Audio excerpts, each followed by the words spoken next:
Wednesday 3. We had Wednesday 1.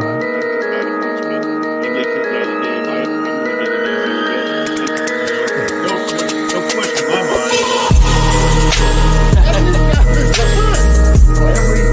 He came from one of the toughest areas of Phoenix. Most of his friends were even divorced. Praying for the safety and Got people on the defense talking about it. You better get your ass to the ball. You better get to the ball. I just gotta say, when it comes to former Dallas, for sure, they would have thrown it off because And this guy gets off you. Father from it. And then I go to bed every night like, G-Man, I promise you that. We got a special Man, what is up, Cowboys Nation? Your boy Mike Tag here. Hopefully, you guys had a great weekend. I don't know if it was better than mine. You guys saw me posting. It's a lifestyle, and that's how we enjoy the luxuries and the finest things that come with being a Cowboys fan. Enjoyed a great weekend over at the Hard Rock in Tampa. Getting myself ready. We got a great. See, Cuts is there. I'm flying out on that Lear jet on Friday, heading to San Antone. Gonna be hanging out with Cuts, hanging out in his bar, doing some live shows, having a great time. So if you guys are in that area, you just got to reach out to my man Cuts by Jones, and he will give you a personal invite to the party because it's going to be Saturday night. It's going to be live. It's going to be happening. Mark has booked his room. Kelly K9 is already in the house prepping it up. So it's going to be a lot of fun. So make sure you guys check it out. But more importantly, if you're new to this channel, wondering what the hell's up with the Cowboys Cave, hit that like, hit that subscribe so you can be part of the Cowboys Cave family. So Jimmy, that's a mouthful. I spit it all out so we can get rolling. But how was your weekend? No, it was good. First of all, Rick, what's up? Cuts, Chris, Vince, Jeff, everybody's in the house. Doug, man, welcome everybody. It was a good weekend, man. I had a good time. Friday, nice, relaxing night. The kids were out, so it was the wife and me relaxing. Saturday was not so relaxing. It was some beer and wine consumption. A better part of the day Saturday. So yesterday was a relaxed day, and back to the grind today. And happy to be here in the cave with everybody. Well, we're gonna get to it. So I gotta say, on the weekend, had a great time, of course. But so last night, my brother was there for the weekend, and he said, "Hey, Mike, George Lopez is in town. He's doing his comedy show. I'm an icon status. I'm the whale. I got us VIP tickets. You want to check out George Lopez?" I said, "The timing couldn't be better. I'm going down to San Antonio to hang out with my people. I need to get that Mexican culture in me." And George Lopez brought it. I got some new buzzwords to say. I got some new things that I could present when I'm down hanging out at Cuts Bar and Grill and Cave and whatever else he's got.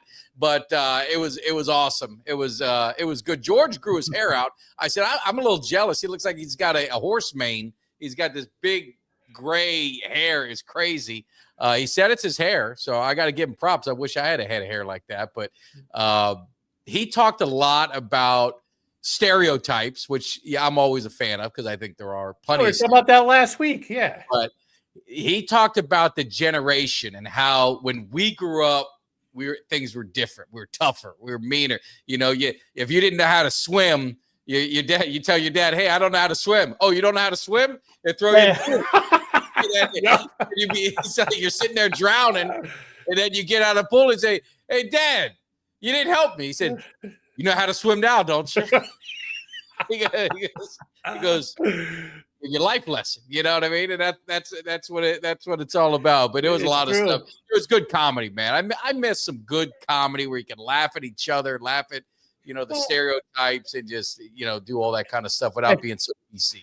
Well, and that's what we were talking about last week here, right? Remember we were saying about joking and ethnic humor. It's funny. I was watching Fred Sanford's son last night, and it was the episode where he sent away to some 999 thing to find out his family history and genealogy, and he gets this big crest back, and it's like obviously a fake, but had a Jewish star David on it. Oh yeah.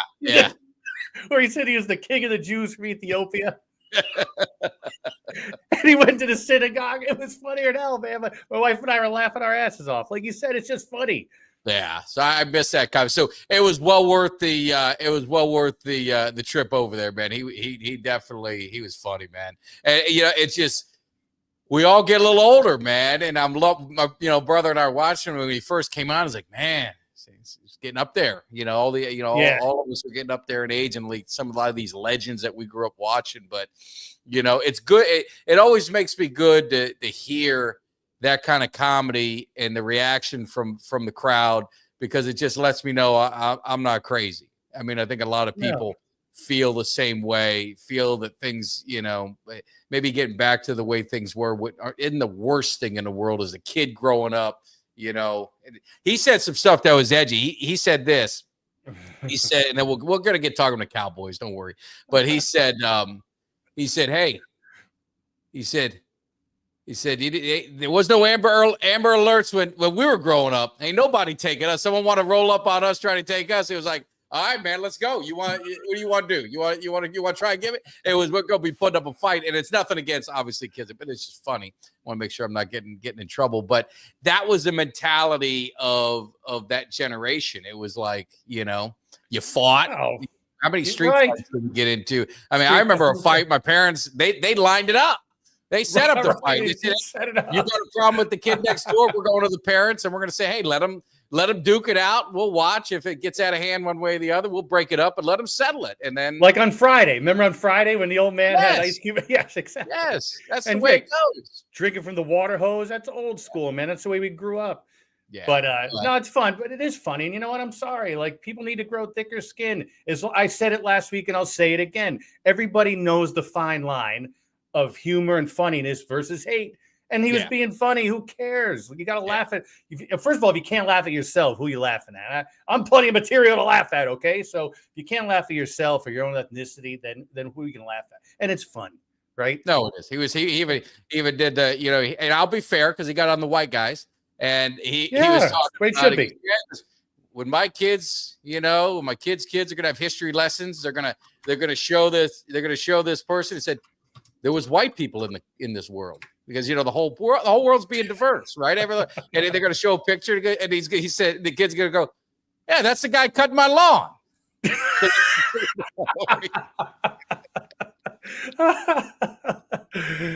like I said, DC Fab. I roll with all races. I roll with all ethnicity. I got no issues. I love them all, and they love me, and that's why, like in DC Cab, they said, I'm going to be the token white. You're going to be the token white. That's Gary Busey. 75%. Yeah, that was great. Great. And that's a great movie. We're picking up where we left off last week at the end of the show. That's a great movie that's underrated. You don't see it on enough. Some big names in that. Who's the? Mr. T. Mr. T is the big one. In Dallas.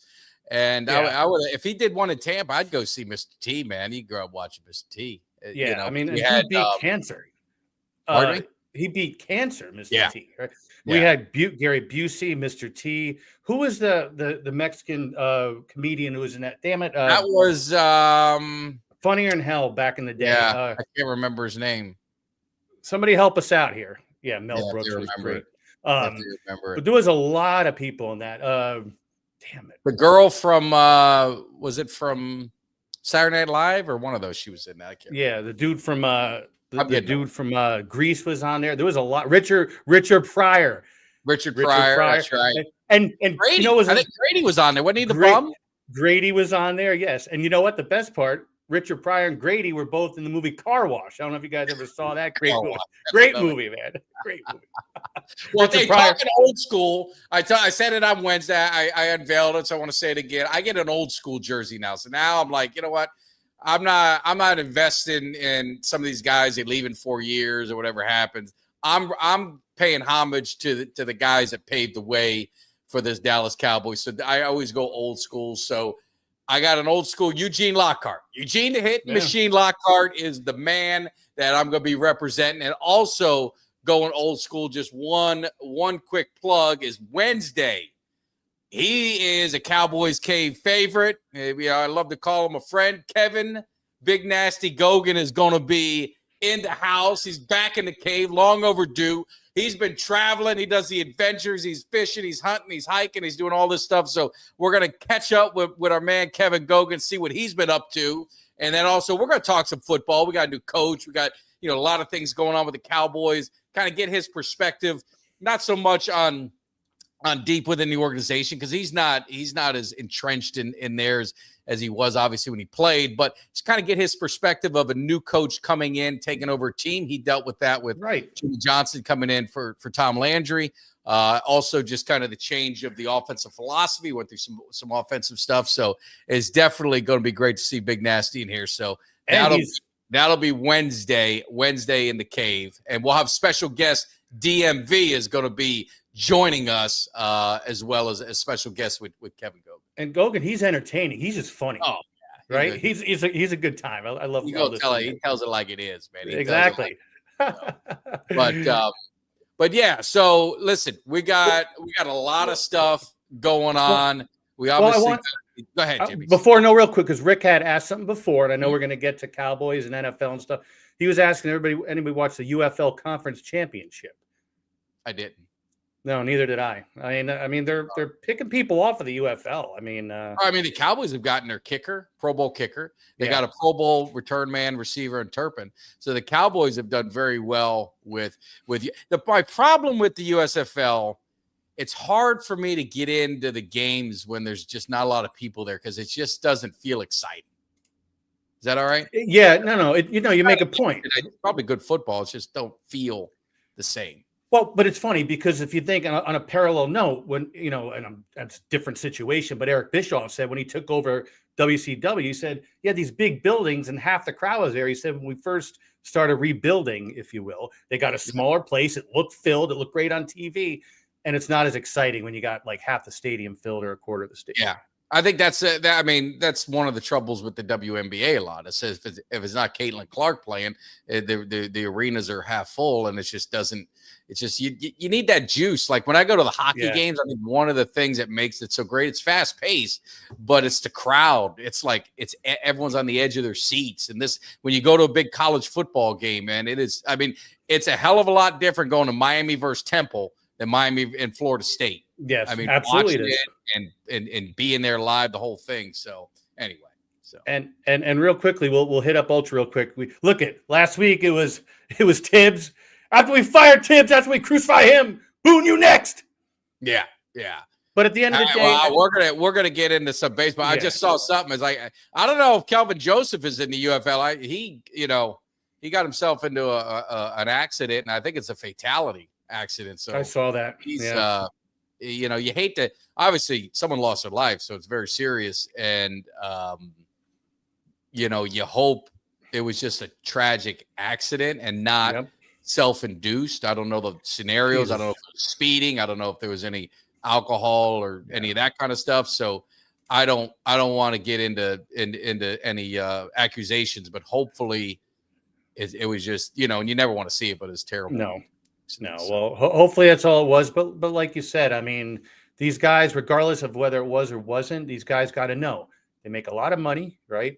And you can afford a car, Uber, a black car, limousine, whatever you want. Don't go out driving. And again, we don't know what happened. We're not I think it was during the day, so I got to think. And no, I know. I don't know. I was feeling no pain by 4:00 on Saturday. You kidding? What are you saying about me? I'm not. Hey, how do you like this? I told you, my nephew, he graduated last week. I don't know if I said on that show. We're sitting there.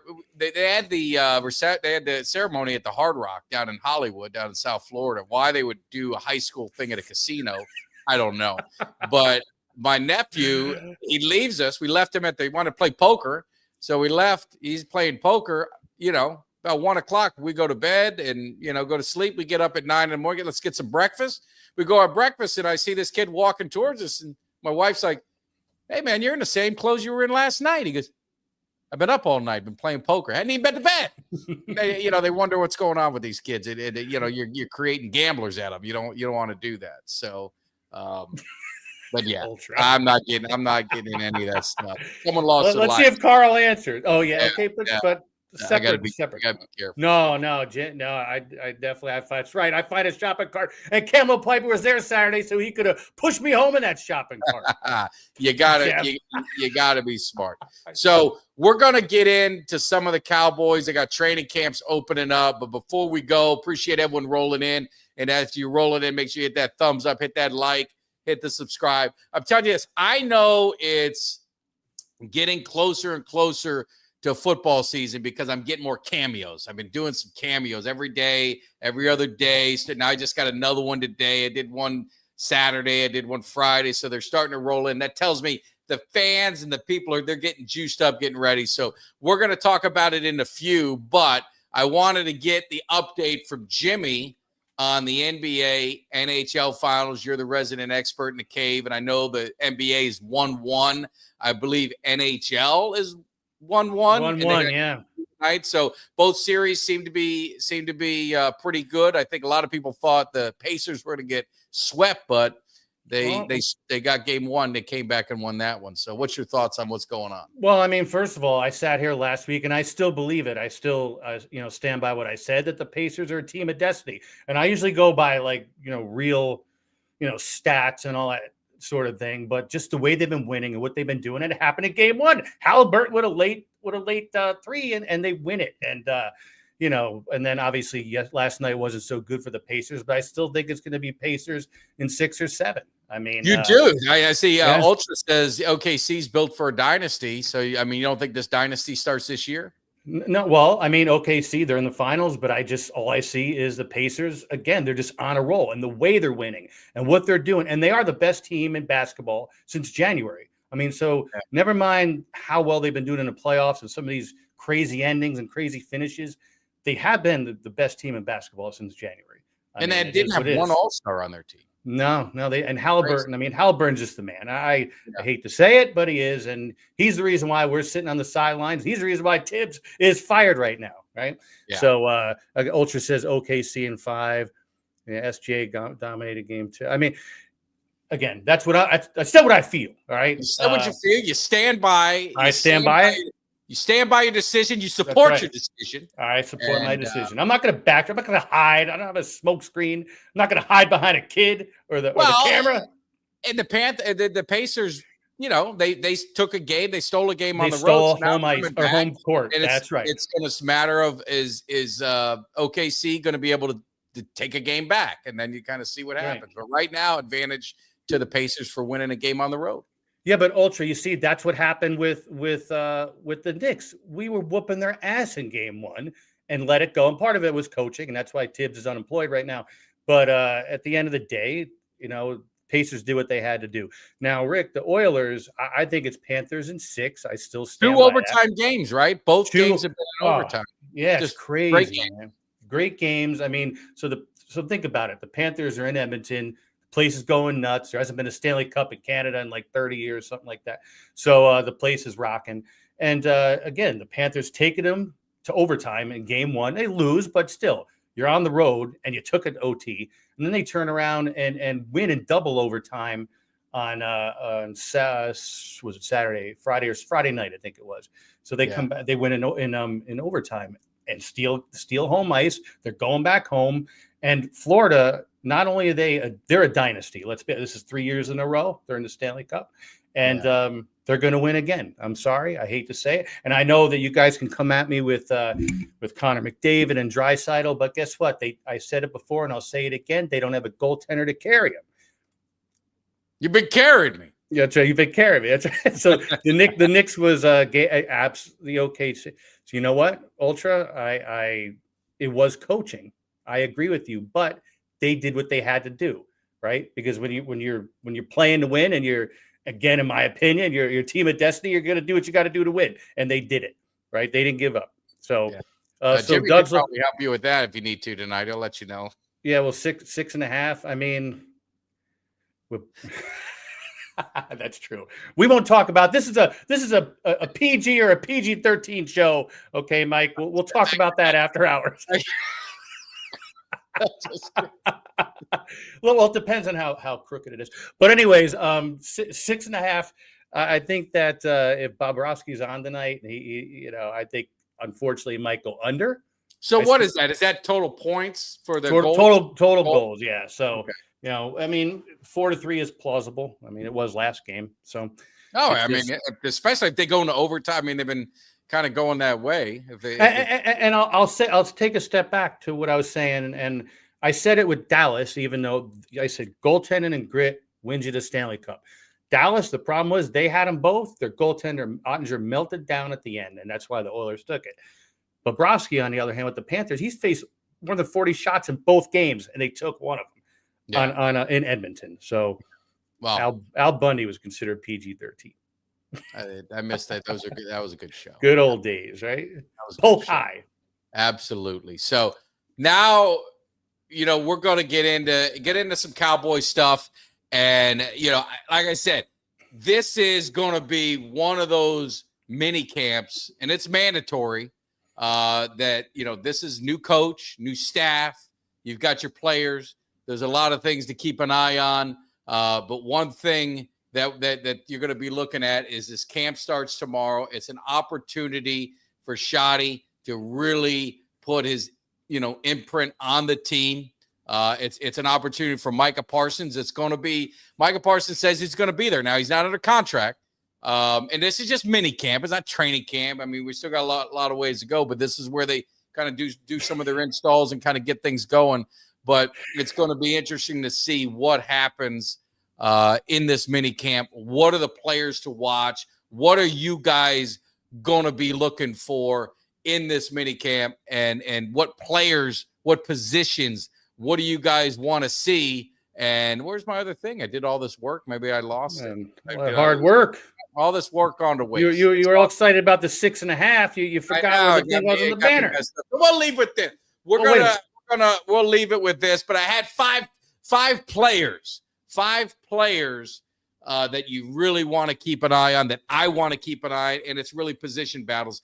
To me, it's, you know, I want to really see how Blue is in the offense, the running back they drafted. I think Javonte Williams is going to be the workhorse. He's going to be the one that they're going to be leaning on as kind of the thunder. But I want to see how they utilize Blue and see how fast he looks, you know, with a lot of these, you know, with the defenses. And again, it's not hitting or anything like that, but it's still the look. I mean, does he look NFL ready? Does he look like a playmaker? Because, again, this is all about playmakers. So you got Blue.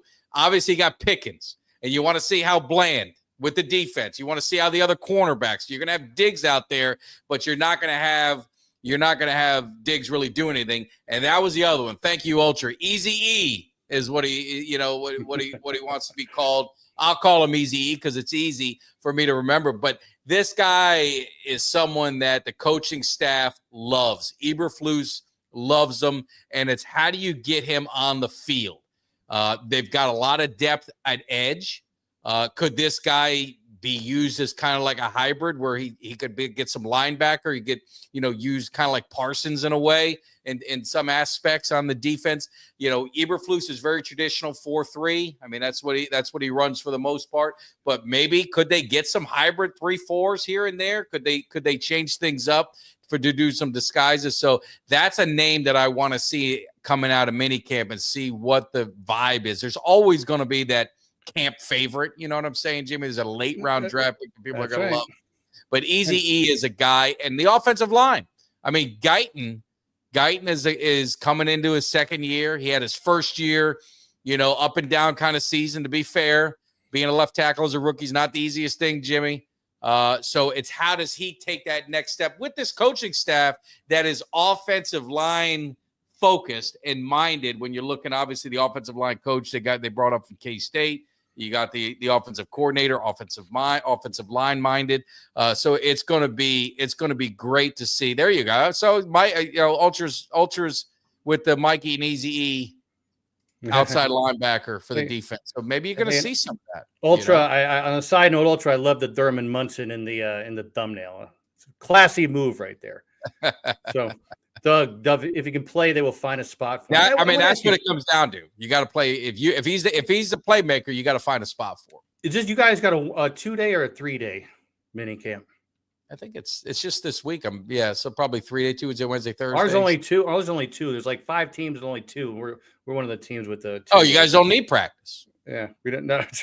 You don't need practice. Well, I think, and again, I'm not all into all the requirements, and we'll talk to Kevin Gogan about it tomorrow, because it's like a lot of this practice and stuff is laughable to what the players did.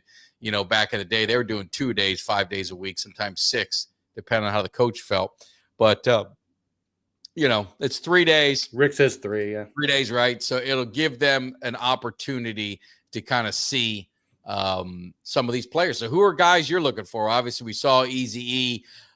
Do you guys, is Milton a guy that you want to get a look at as being the backup? Can he be the legit backup for Dak Prescott? And could he be a guy? Because Dak Prescott's coming off an injury. That's right. And he's had some injuries. He's getting there in age with the injuries. Milton is one of those guys. So, Michael Irvin said, he said, Dak better not get hurt. He may not get his job back. I mean, could you see Milton taking that step? And you'd like to see how he is with that, with the offense and what they install. So let me ask you. So it's looking like James Cook might be out of Buffalo, is what it sounds like. What do you think of him heading down to Dallas? He's not heading out. He's holding out. He's holding out, but they're not going to let him go. They're not. I don't know.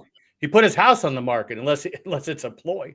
It's all. I mean, it's all posturing. Posturing. It's all posturing. You got Eazy, you got Pickens, running backs. Elam's another one. Great observation there, Rick. I mean, our secondary, especially in the cornerbacks, you got a lot of uncertainty, right? You got some guys coming off injuries.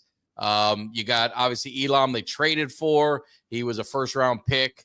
With Buffalo, his dad played. I think it was pretty sure it was his dad. If I'm getting old, I don't think it was his uncle. That would be close to his dad anyway. But he played with the Cowboys, obviously coming from the Ravens, I believe. So I'd be curious to see how he goes. Chubb signed with the Texans. I did see that. What do you think of that? I mean, he's talented. He's had some nasty knee injuries, which is the last thing you want for a running back. But probably it's worth the risk for them. Well, that's what it is worth the risk. Ultra thinks that Chubb is washed, but what are you going to do? I don't know what they signed him. I don't know what they neither signed do I. Doesn't hurt to give him a shot. Doesn't hurt. Yeah.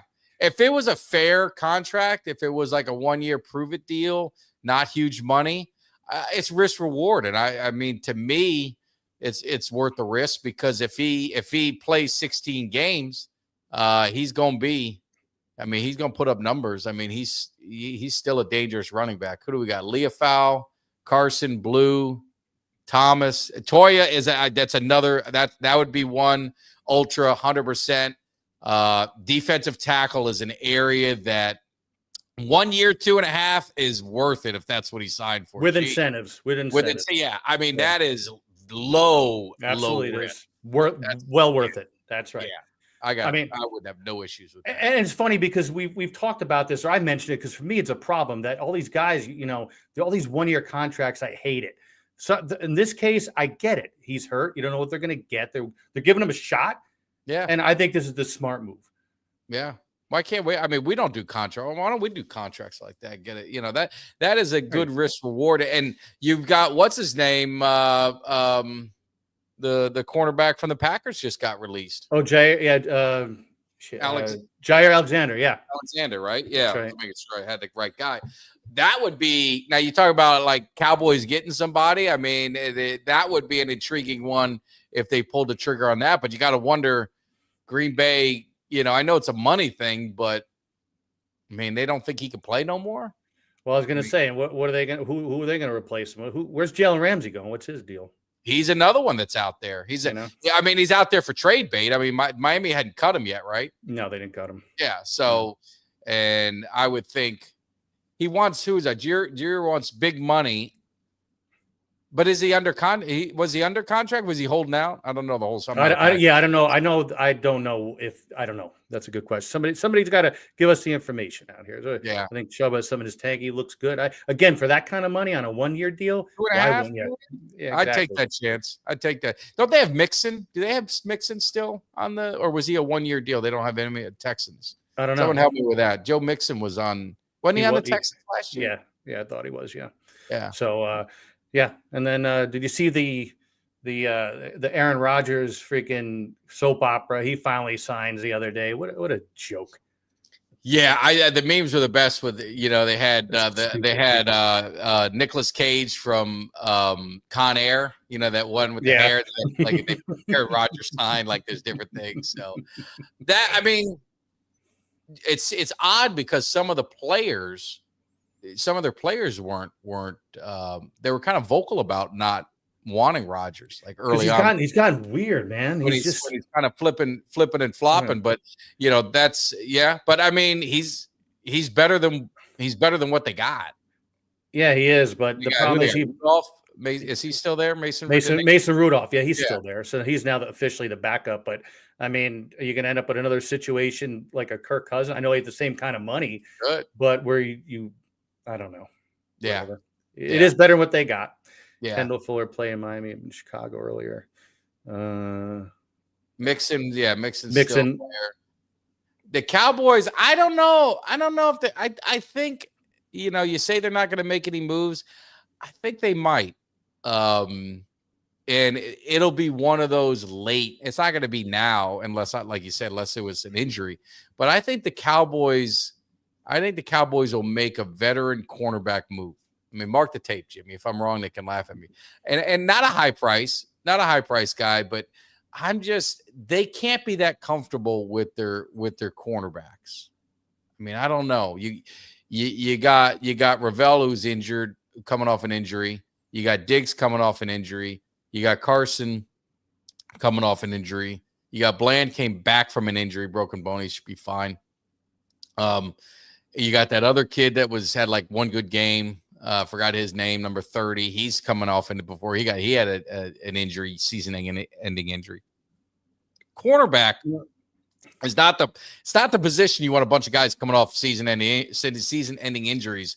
It's like receiver it's one of the most, you need to have your legs, you need to be able to cut, you need to be able speed is important, confidence, your mind's got to be right, everything's got to be right. So that would be a position where I think the Cowboys could make a veteran move just to bring some calmness to that room. Steven, I thought you were breaking my chops. I thought you were trying to get me to bring up Kyle Pitts. And Kyle Pitts, actually, he missed OTA because he had an issue with his foot. He had a foot injury, but he should be there tomorrow.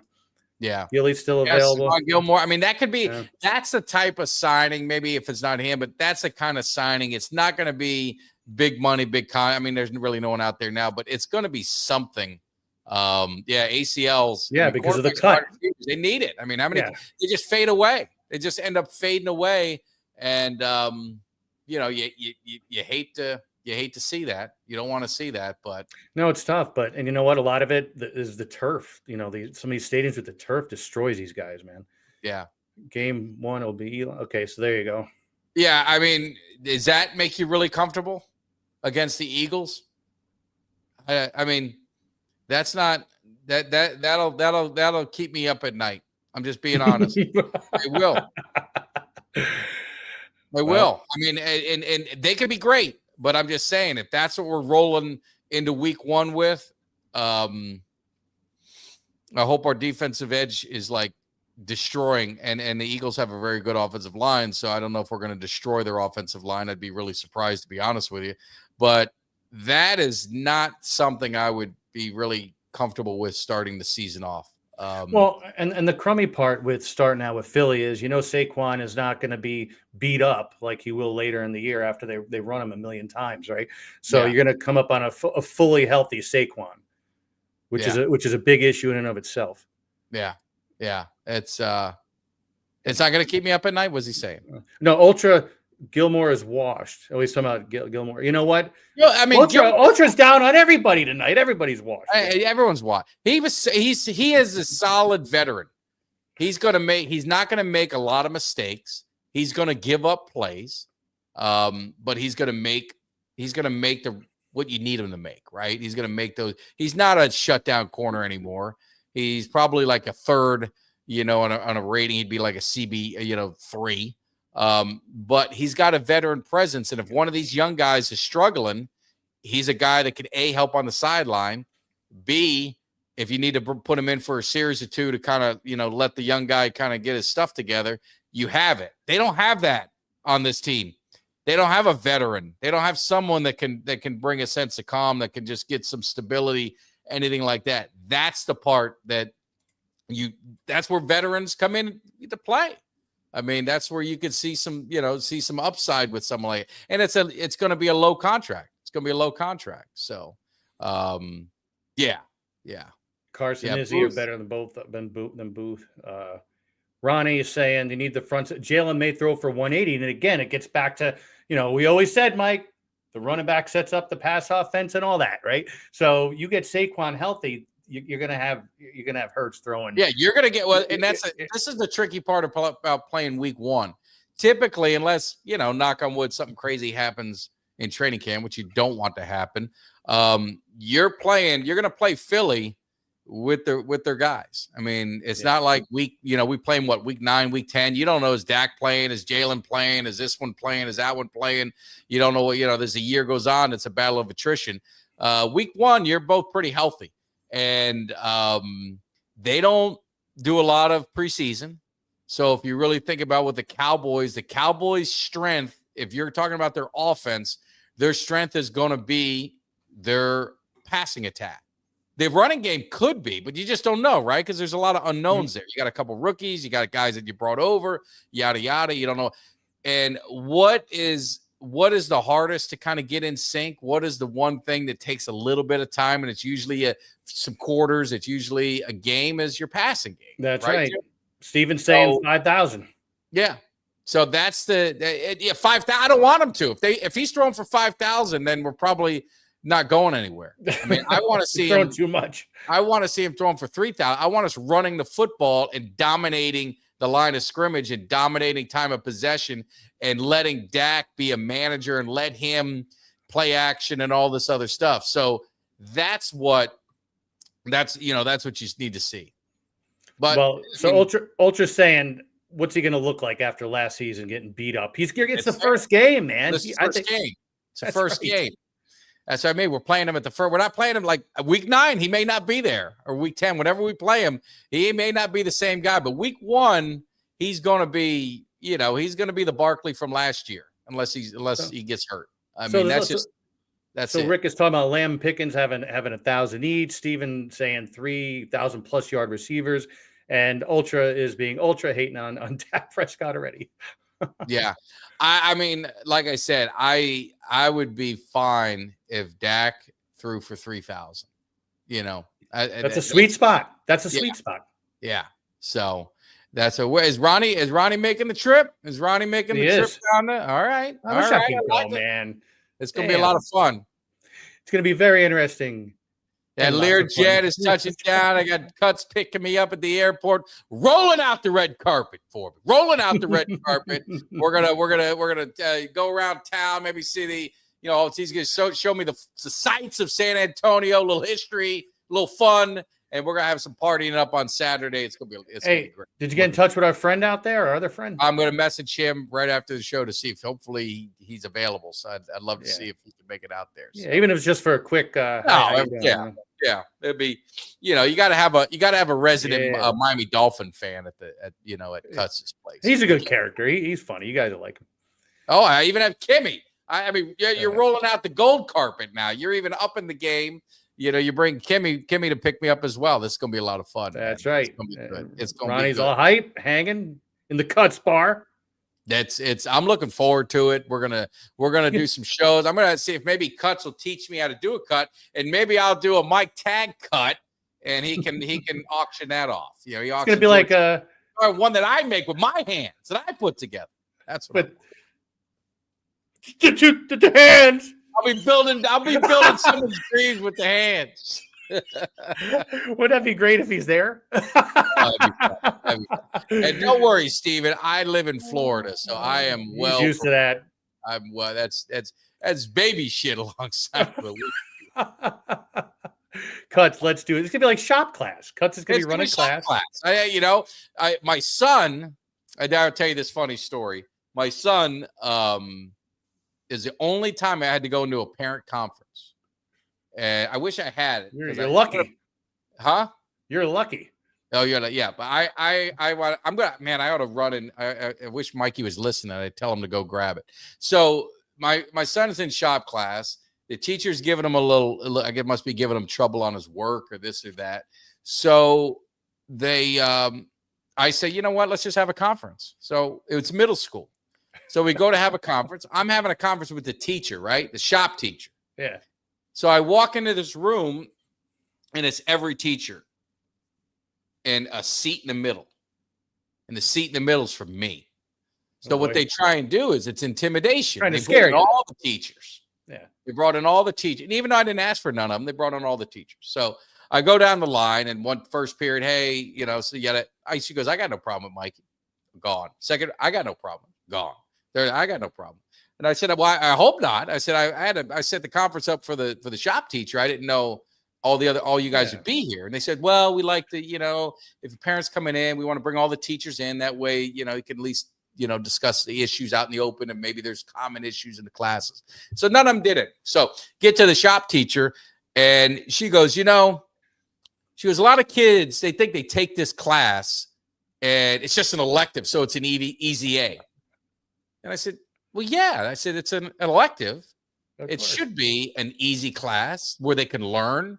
It's a break from math and English and history, and it should be fun.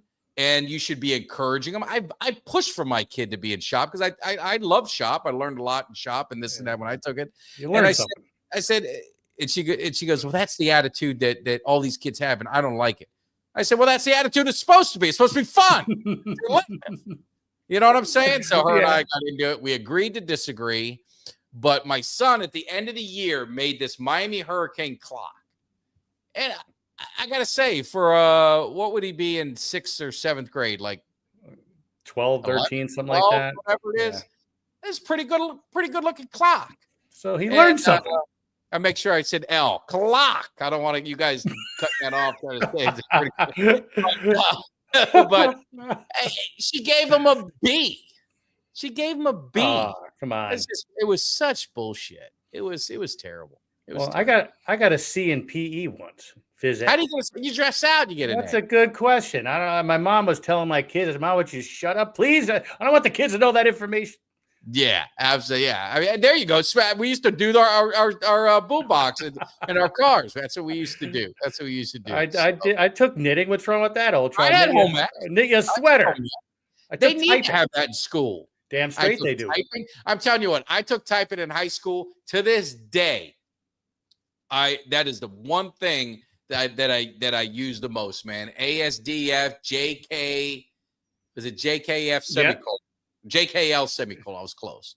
It's been a little while, but it's all muscle memory, right? It is muscle memory. Yes, it is. We didn't make bats to beat people with. Bats to beat up people. They owe you money. You lend them money. They didn't pay you back with interest. Yes, exactly.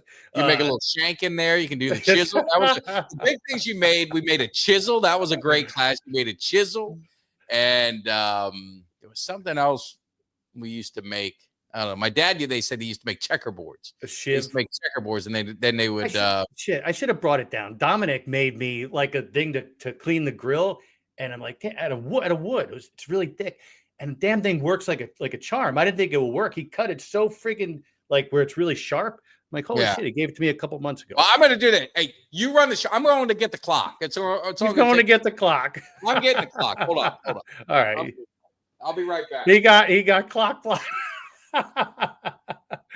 No, but it's true though. What Tag is saying, you know what? Exactly, man. You had to do what you had to do. We weren't gonna sit there and make nice things like clocks. We were gonna make bats and shivs and shanks and all that stuff. But no, Mike Tag's right. I agree. Like, you know, that is the stuff you use in life, right? I think that you should have the shop class, typing, learning to do shit around the house, hands-on stuff. I think consumer math. Never mind this, you know, algebra and all this other crap. Consumer math. So these kids know how to do credit cards without maxing them out. They know how to run a checkbook and all this other stuff, right? So, did you find it? I got the clock. Now, this is now. I mean, Cuts does amazing work, but I mean, Cuts might want to take this boy under his wing because this is 7th grade, might have been 6th grade. 6th grade. I mean, look at that clock. Damn, that's no joke, huh? Oh, I saw that in your house before. Yes. I mean, look at Damn. that clock he made. And I thought you bought that professionally. You know, of the urethane. It's got some dots there. But how is that for a kid to 6th grade a B? That should be an A++. That should be extra credit for that. What kind of bullshit is that? I didn't know he made that. I thought it was something you bought. Did. Yeah, He did. that's cool. I mean, he could have been doing cuts by Joe. It could have been Mike. Cuts by Mike. That's That's why Mike. I mean, he could have been the OG. So Steven has 5 kids, master piping. The master cocksmith. It is badass. I agree. Cuts. That's good work. That's That good work. is. So anyway, cuts by Mikey. That's right. Oh wow! Now look at Ultra's got he's got a shit on. Come on, Ultra. He's calling UM a D3 school.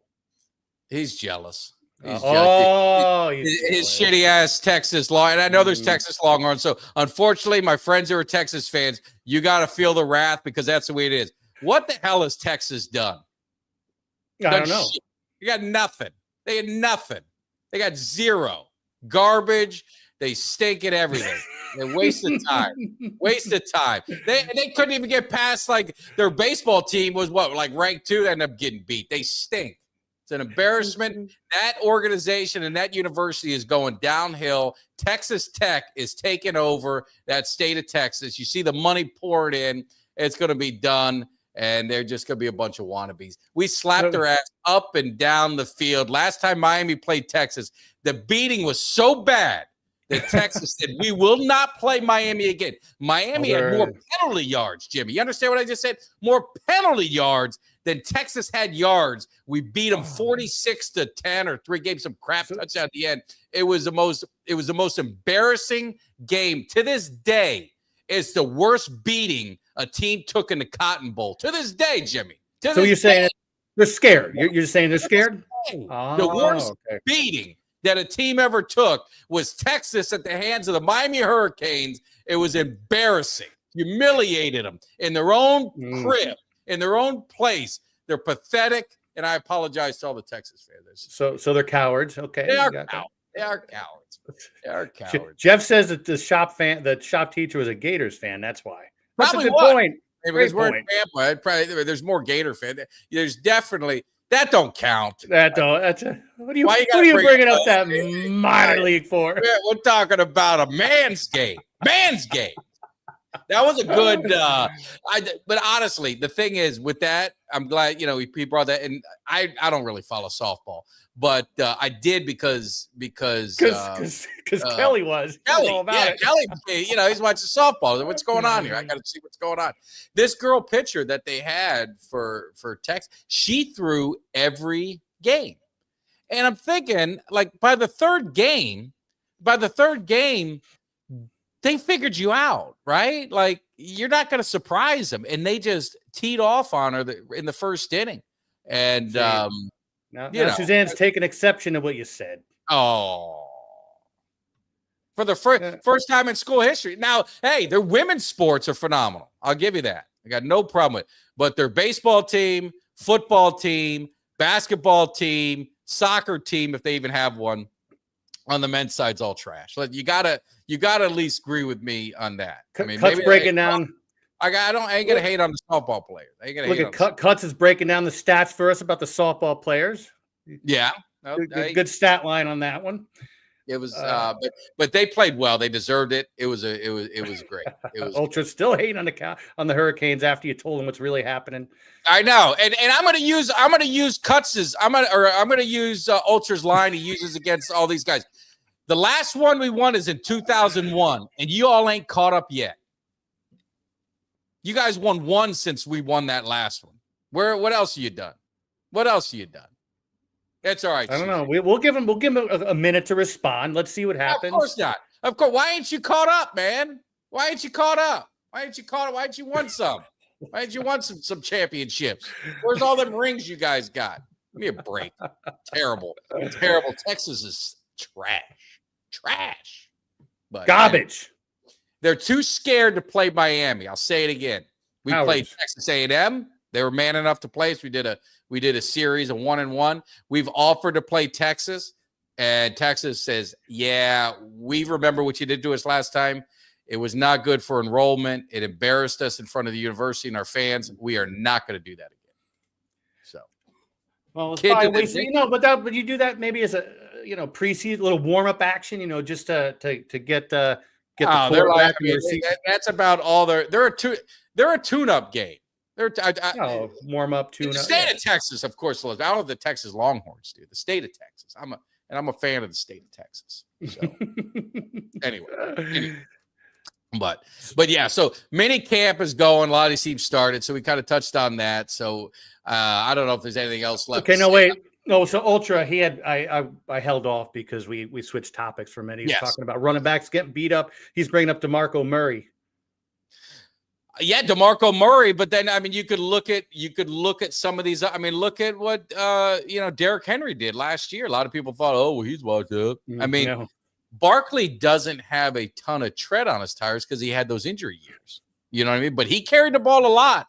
You're talking 17 games, then you've got 3 playoffs, Super Bowl, and all that stuff. So, Hey, I don't know, Mike. It looks like you might have taken a heel turn here in the cave because you're getting called out about this Texas shit. Texas? What are they doing? Who are they playing? Who are they? Our first 4 games. Let me understand this to you. Our first 4 games, we open with Notre Dame and we open with Florida. We ain't scared to play nobody. Who's Texas playing? What are they playing? You finally scheduled a good team, and all of a sudden you portray yourself the great one. You ain't won nothing yet. It's all about championship. You guys are the same people that are Cowboy fans that say all that matters are championships. Where are the championships? Well, where the hell are your championships? I ain't seen them. They're opening up against SCLSU Mud Dogs. That's what I just saw that. They like Eugene Lockhart said about the Cowboys. I got 5 on it. We got 5 on it. So here we go. Okay. Lose. Ohio State is going to slap Texas up and down the field, embarrass them one more time, and then you guys are going to be crying. Why do we play Ohio State? That's not fair. When we play in the SEC, that's not fair. That's not why it's too hard.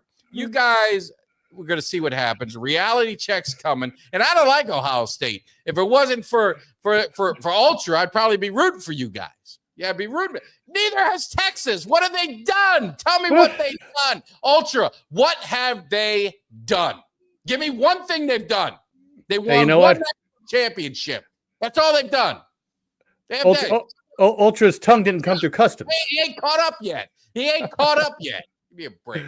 me a break. Oh, so now he's talking about Al Bundy and Polk. Oh, because Ultra change the subject. Ultra is the typical one. When he knows he has nothing to say, he results in stupid shit because he can't talk facts. Jimmy, did I say anything that wasn't factual and on the field facts? No, you were spot on.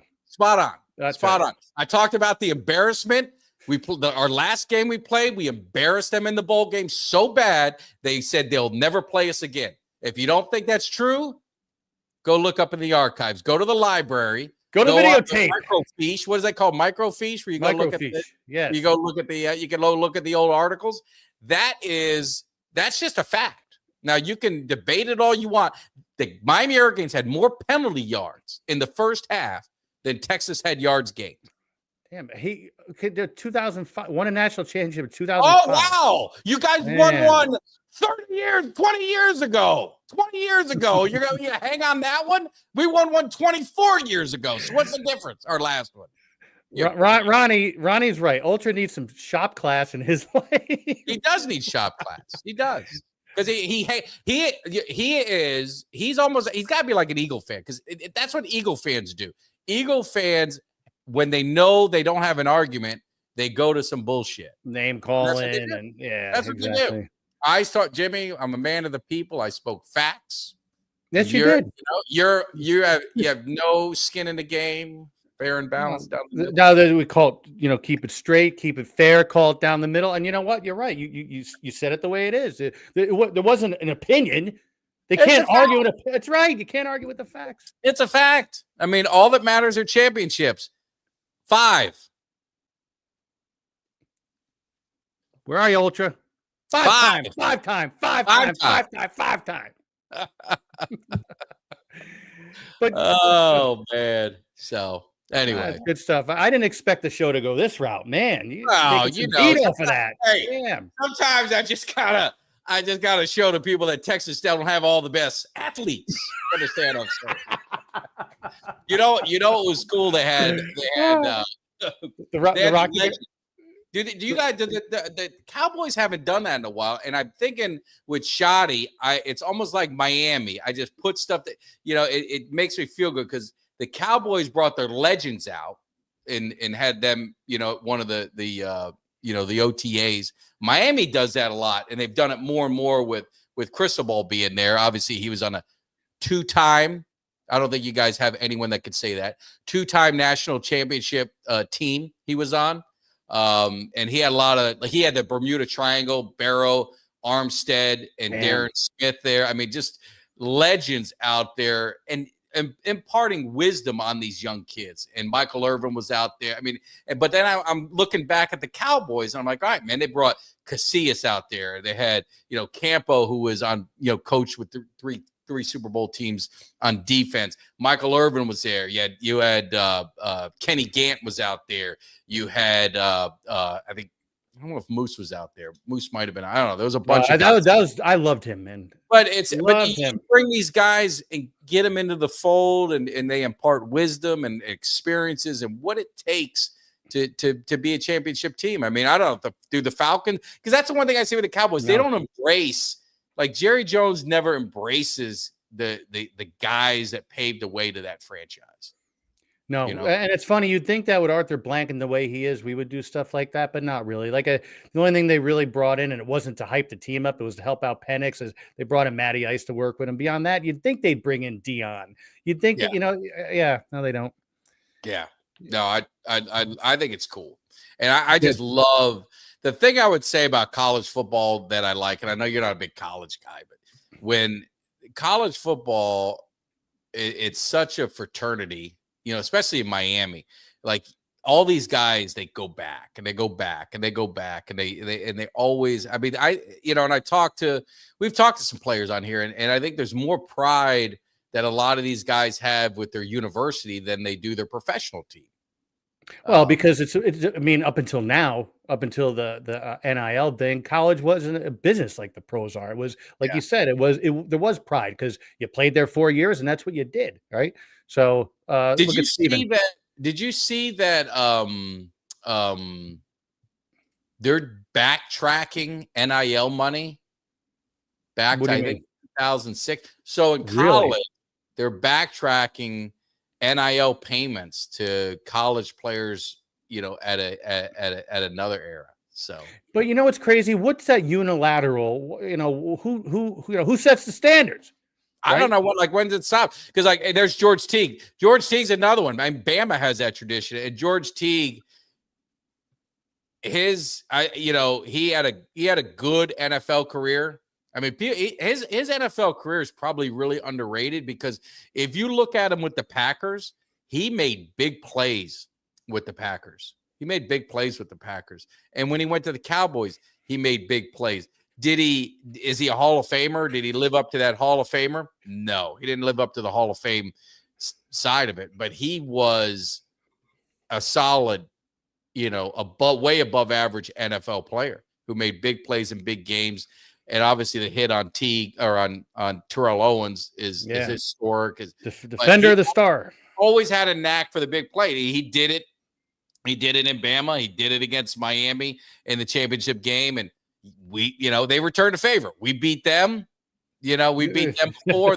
They gave it back to us. So it is what it is. And, Bama, that was a one game I was surprised. Bama was undefeated. Miami was undefeated. And it was interesting to see how that would play out. A lot of people thought Miami was going to win, but they didn't see a defense. I mean, you think about the players that Bama had on their defense or secondary with Teague, with God, I can't remember the guy. He was a first rounder too, and they had some defensive linemen. They had a vicious and with Gene Stallings. They had a badass defense. And you had Sherman Williams, running back. You had Derek, what was his name? Or David Palmer. He was another just all-purpose guy. There was a lot of talent on those teams. They were good. It was Bama Miami was a good rivalry in the late 80s.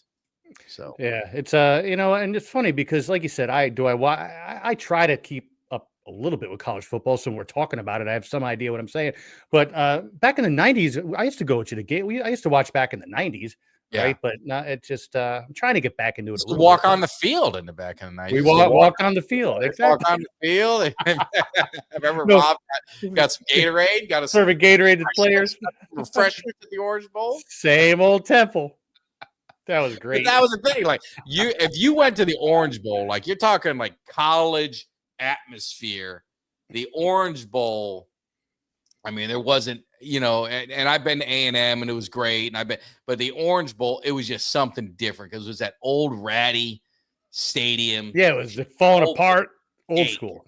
That's right. It would just, it had all just bleachers. It wasn't all great seat. And it was something about it, man. It was the Orange Bowl mystique for sure. Man, they are just hating on Miami in the comments. That's because they're jealous. They say that, but what were the ratings on Miami in college football?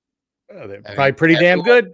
everyone wanted to watch Miami. Some wanted to watch them win. The haters wanted to watch them lose, and that's when you know you have something in college football. You guys could say whatever you want. College football is better when Miami is there, when Notre Dame is there. Like it or not, no one gives two shits about Texas when they stink. No one cares, you know what I mean? If Auburn isn't any good, if Florida, Miami, and I cringe to say this because this gives credit to SoCal. But I would say Miami, USC, and Notre Dame, when they're good, college football is brought to another level. They are. I mean, like it or love it, hate it, whatever whatever it is, college football is better when those three teams are powerhouses. Well, but it's no different like the Yankees. When the Yankees are winning, people are watching, right? I mean, it's the same with the Cowboys. The Lakers, exactly. The Lakers. Yes. You telling me the NBA were not pissed that the Knicks didn't make it to the finals? Of course they were pissed. Because I mean, it's better. And speaking of, I mean, even like people were pissed at was it TNT or ESPN ABC for like they really weren't hyping it up. Like it was a very dull like presentation of the NBA Finals game 1. Even game 2 wasn't much better after they took all the heat. Yeah. No. Weird. But I consider myself a casual basketball fan. I haven't watched 2 seconds of this finals. It's like OKC, Indiana. That's just, and I don't know any of the players on any of the teams. But if it was Knicks, I would have watched it because it's of course. I want to see, you like I remember the Knicks growing up, and I remember that. All right, we're going to see what they got. If it was the Lakers, if it was a big, it would intrigue you. But they don't, they just don't. And Mike Tag likes watching Knicks basketball. Yeah. So you know what? SoCal used to come on Monday nights. I don't know where he is now. Well, you got to remember he's California, so it's only 4:00 his time. Yeah, but he used to come on Mondays. Like it's only in the last like couple months that he hasn't been on Monday nights. I don't want to break the news. He doesn't like you, Jimmy. Oh, well, I don't like him either. Better watch himself.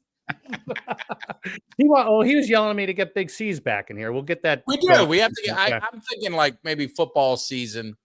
We're gonna maybe get him on, like once we get kind of the training camp going. It'd definitely be good to have. He's trying to get some Mike Tag like hype videos going on now for the Panthers. I see him. I like it. I like him. I love what he does, and I need to try and meet up with him when we're down in South Florida. Got to get him down to the Hard Rock and see if maybe he can bring me some luck on the tape. That's right. He's a character. I've met him a couple times down there. He's funny. Yeah, so, no, he's a good dude, man. Good dude. So, it's an hour in. And I got my stories. You got your stories coming on. That's right. I got going.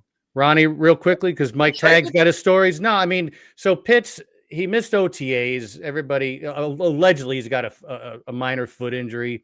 I haven't heard anything about him getting traded. 3 months ago, I would have bet my next paycheck he was getting traded. Now I don't think so because he did a 180 on social media not too long after that. But he's just like an enigma of all that talent and just what is he getting? He had to have gone to Texas because that's like the MO of a Texas player. I can't believe is he from Austin? Because like most Texas players, they have all that talent, but they never turn out to be in like Vince Young. I mean, phenomenal. All that talent, and he's washing cars now. I mean, it's like what happened? I mean, but Pitts had a Ricky Williams, great rookie all season. that talent. What happened to Ricky Williams? Jim? Hey, I saw Ricky Williams. I was there when he was in Buffalo for that 202-yard game when the heavens opened up with the snow. That was a fun game. Dolphins Bills. Yeah. I love Ricky. I hate Bass because Ricky Williams. I like. Yeah. So, but yeah, but all of those guys, it's just like so overrated. Probably pound for pound, one of the most overrated universities in the country. I mean, that goes without saying. That goes without. True story, Cuts. True story. What do you say? Just Ricky. Yeah, absolutely. But Ken Dorsey. I mean, he's got a ring on his fingers. It's pretty good. So he's got a good ring, and he wasn't taken in the first round. Steve Walsh, more rings. He has more rings on his finger. And Steve Walsh had a better NFL career than Vince Young. Yes, isn't that sad? Yes, it is. That's sad. What was Vince Young like? The 10th overall pick? I mean, so what are you pulling up your stories on the phone right now? What are you doing? Look up something. I was going to look up something before we signed out. I wanted to see something. Here we're putting the glasses on. I gotta get the glasses. Mike Tag is just some old man. I gotta get the glasses on. Let's see. There's Miami. We're getting old, man. I mean, the most important games to watch: Miami, Florida State, Miami, SMU. Then you got Michigan, Ohio State, Oregon, Penn State, Alabama, Georgia, Penn State, Ohio State. One of the top games. Miami, Notre Dame, one of the top games.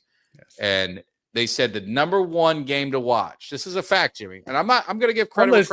Yes. Number one game to watch. They said, let me get my glasses, Jimmy. Texas at Ohio State. You want to watch? I'm reading it. I'm hearing you. Two of college's prominent teams. One will give them the beating that they've never received since Miami beat them in the Cotton Bowl to humiliate them to where they never wanted to play Miami again. Expect the same after this game when Texas announces that they'll never play the Ohio State Buckeyes again. That is right from the media. You think I'm lying? Go look it up. I thought it was AI, man. I thought AI was telling you the truth. That is word for word what they said. One of the most embarrassing universities, because what they do, they're almost like the Eagles. When you beat them so bad, they never want to play you again. They find out like we got an injury. There's this. We got to take you off the schedule. I mean, it's embarrassing. It's embarrassing that a university would take. No, it's not made up. I am taking this picture. I'm going to take it and I'm going to bring it to you, Cuts. And I want Cuts to read it on the show when I'm down there. Cuts and I are going to be in the bar, Cuts' bar. We're doing a live show, and I'm going to make Cuts. He's a Texas fan. He is going to read it word for word. He is going to read it, and he's going to appreciate it. And then I want him to say, Mike Tag, I apologize. You said it. You saw it from a reliable source. Always do two sources, Jimmy. You know that. That's right. You got to double source it. And we're gonna get it straight. Now I was gonna wear my Cowboy. I'm wearing my Miami stuff to Cuts' party. Is he gonna let you in after all this? Is he gonna let you in? No, he's gonna let me in. He'll let me in. You're gonna better let me go in. Go down to Cuts bar and set everything straight. Oh, man. So win another championship. Win another championship. That pathetic organization. Now you guys are all dick riding Arch Manning just because his last name's Manning. You know, you think he's the great one? He couldn't even beat out your last quarterback. You know, an hour ago we said this is PG-13. Is Dick Riding PG-13? Well, no, it said that's the guy's name. Oh, okay. Okay. His name is Richard. They call him Dick for short. They call him Dick for short. They call him Big Dick. I mean, that's what these guys are preying all their hopes on some dude named Arch Manning because he's related to the Mannings. He related. So he's gotta be the next one, right? He's just like, I don't see where's Cooper Manning? Where's all the hype with Cooper Manning? What happened to that brother? That poor guy, he's got to live in the shadows of his two younger brothers. Now all of a sudden you got Arch Manning, who's going to be the great one, who's going to be the one that's going to save the day. He couldn't even beat out the 6th-round quarterback. You understand, Jimmy? That quarterback got taken in the 6th round by the Miami Dolphins to ride the bench, and he couldn't beat him out. You understand? Couldn't even lace his cleats up. A 6th-round quarterback in the NFL, that dude couldn't even beat him out of his job. And he's going to be the champion? He's going to be one to take you to the promised land? Give me a break. Give me a break. He's saying, Ronnie's saying he's looking shaky. Like you said, he couldn't even lace up his cleats. They couldn't even beat out a 6th-round quarter. He didn't. Now, if the Texas quarterback went in the 1st round, Jimmy, I would say, you know what? Hey, that's a lot. Yes, that's gonna be tough, right, Jimmy? Tough. Yes, it would be tough. But I mean, your blue chip guy couldn't beat out a 6th-round prospect. And if things couldn't have spiraled any more out of control, look who shows up late to the party, Carl. We're talking Kyle. You let's see you talk about Temple. You worry about Temple. Same old Temple. But I said what I feel. Anybody who don't like it, you better learn to love it. You're not going to disrespect my team. You understand, Jimmy? My team. 5-time national champions. That's what it is. So Armando's saying actually 7th round. Armando said you're being too generous. Thank you. I was trying to be nice. I wanted to be fair. I wanted to give him a 7th. He couldn't beat out a 7th-round quarterback. And you guys think that he's going to get you a national championship? I mean, Carl, really? I mean, Jimmy, does that make any sense to you? No, not at all. Does it make any sense? Nope. No. And he's going to win the Heisman. If he wins the Heisman, it's because his last name's Manning. That's why. Just like the other Manning is going to get in the Hall of Fame because his last name's Manning. False lies and propaganda. Anybody who knows football knows that Eli Manning ain't no Hall of Fame quarterback. False lies and propaganda to support this Manning family. Yeah. Carl Villanova. Why? Because the Pope wore the hat. All of a sudden, you're a Nova fan. Get out of here. You're kidding me. Great follow. Thank you, Coach. I appreciate that. Yeah. Well, I'm late for my show. Below Deck. You guys are making it. There you go. Thank you. Finally. And I want to show Mikey because he came on late. You go back and watch. I gave you the love that you deserve for this clock. I gave you the love you deserve for this clock because of the work you did. This is an original. I don't even know if Cuts can replicate something like this. I don't know if he can even do it. I mean, that's how good. That's high level. That's high. I mean, Mikey might be the mini Picasso in this Cowboys game. That's some first class stuff right there. And you do too, Cuts. What are you talking about? Yeah, that is a good storyline going on right now. I agree. But yeah. So anyway, we will see. But he definitely he should have gotten an A right there. Yeah, he should have gotten an A. You see, he's still upset all these years later.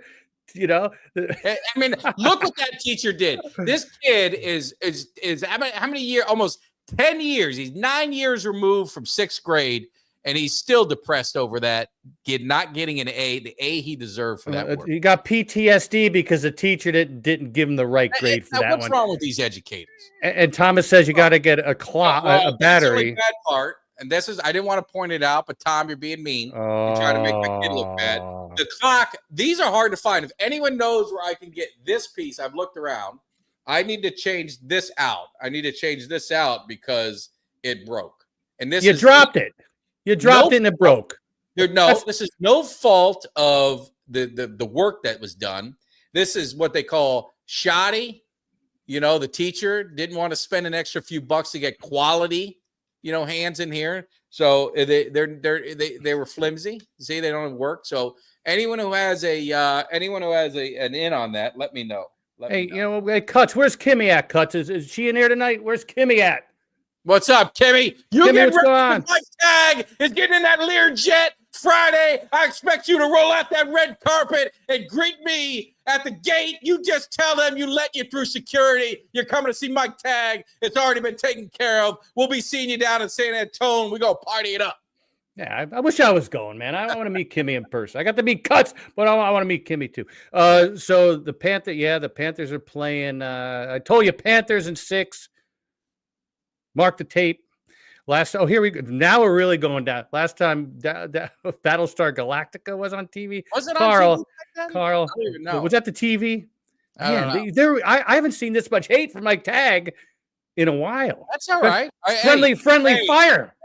Hey, this is what I got to say. Let me get in this side. What does that equal? What's that equal? 10. Okay. These eyes have been able to witness 10 championships. Now you're going to say, well, Mike Tag, you said that you only saw three championships with the Cowboys. You were 77. I was only 2 years old. That's because I also saw 2, 3. So now I'm up to 11 because I saw the Miami Heat win some championships. So I've seen championships. Now, if you're a Texas fan, you've seen one. You've seen one. And that's the one you're holding on to for the rest of your life. So continue to hold on to that. And what I'm going to hold on to is the beating. The beating. The last time we played, that's all you can remember is the last time we played each other. We played each other the last time, and we beat them so bad that they took us off the schedule, never wanted to play us again. And those are facts. Now, you might not like what I have to say, but you will learn to love it because those are the facts. And you can't dispute facts. That's 100% positive. If you're not sure, go back in the archives. We had Coach Erickson on. He laughed about it. He talked about the beating that he gave. He said he had to kind of call the dogs off a little bit.